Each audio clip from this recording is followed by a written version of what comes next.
Joining me now to talk more about Congressman John Lewis's towering legacy is Reverend William Barber, senior pastor of Greenleaf Christian Church in Goldsboro, North Carolina, and co-chair for the Poor People's Campaign. Reverend, good to see you. Thank you so much, Frederica. So perhaps you heard, as we all have been listening to the 5 siblings and the nephew, really, pay homage to the congressman. And I loved what his sister Rosa May had to say, that he was fearless, trusted in God because he was chosen. He had this awareness, of his position, his power. Yet at the same time, we heard it from all of the siblings. He was extremely humble, and he still made himself accessible. Are those some of the things that you'll remember always makes this congressman so special in memory? Indeed. He was a man of the movement. He was a man of deep moral conviction. I had a chance to talk to him in his office. He encouraged me when we decided to join with the Poor People's Campaign. I had a chance to walk with him at least twice across the Edmonds-Pettus Bridge, and he was always talking about continuing and not forgetting. But he was a man of the movement. He went to Selma to join a movement, not to start one. Jimmy Lee Jackson had been killed. When he was on that bridge, one of the reasons he was beaten so bad is because he cared enough to stop and cover Miss Brewington, who had been knocked out. He was a man of that kind of calling, believing himself called to be a part of the movement and to lift up the least of these. In 1963, Frederica, when he spoke at the March on Washington, he opened it saying, this is about jobs and justice. But then he said, let's remember all those who are not here.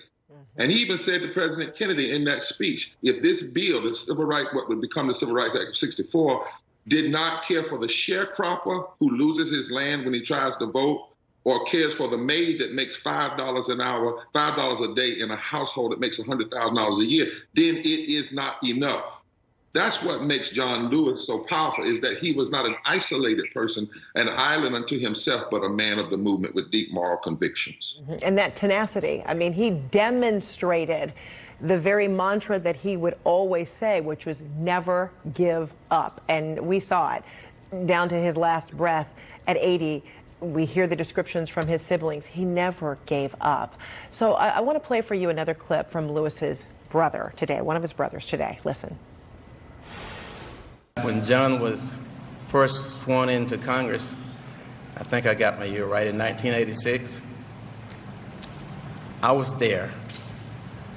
And during the swearing-in ceremony, right before the swearing-in ceremony, he looked up, he knew where I was sitting, and he looked up and he gave me the thumbs up, and I gave him the thumbs up back. So after the event was over, we was together, and I asked him, I said, John, what were you thinking when you gave me the thumbs up? He said, I was thinking this was a long way from the cotton fields of Alabama.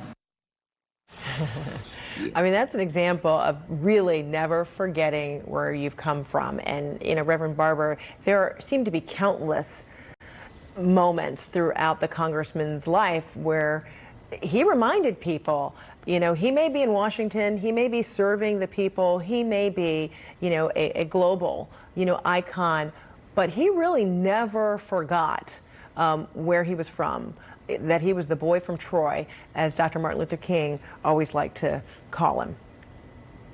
And that was the power of his positions in public policy. Some people will acknowledge that they're from a place, but they try to run from it. And they try to get around it, and they don't. They say they're from it, but they try to leave it. He never left, even in public policy, which is why he was always fighting for the poor. He was always fighting for voting rights. He was always fighting for health care for everybody and living wages. And it's one of the reasons in this remembrance we have to be careful. There's a scripture in the Bible, in the gospel, where Jesus says, woe unto those who love the tombs of the prophets. And the suggestion is we don't often love prophets when they're alive. What if we had passed everything John stood for while he was living? What if we had really done that? And so I believe the way we have to honor the boy from Troy is remember what the boy from Troy fought for. We ought to have an omnibus bill.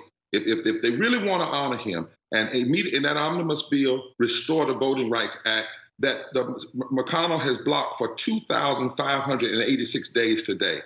Pass universal health care immediately so we can have it in the midst of this COVID-19. past living wages that John fought for. Even in 63, he was talking about it. What we need to do is not just have ceremony, but to really emulate his life. And lastly, if we really want to honor him, if the boy from Troy was still alive, he would be saying to his colleagues, pass a stimulus bill that truly protects essential workers, that truly protects the people we're calling heroes. Stop letting people die. Give them health care. Give them sick leave. Give them unemployment. Give them rent forgiveness. Give them moratoriums on their utilities. That boy from Troy never forgot where he came from. He never forgot the people there, and he always remembered it in public policy. That's what makes him so powerful, and why we must continue to emulate his legacy today and in the days to come. Yeah, and wouldn't that be something, Reverend William Barber, that would be completely in step with what his sister said, Rosa May Tyner, who says, you know, he stood for see something, say something, most importantly, do something. All right, appreciate it, Reverend. Thank you so much. Thank you.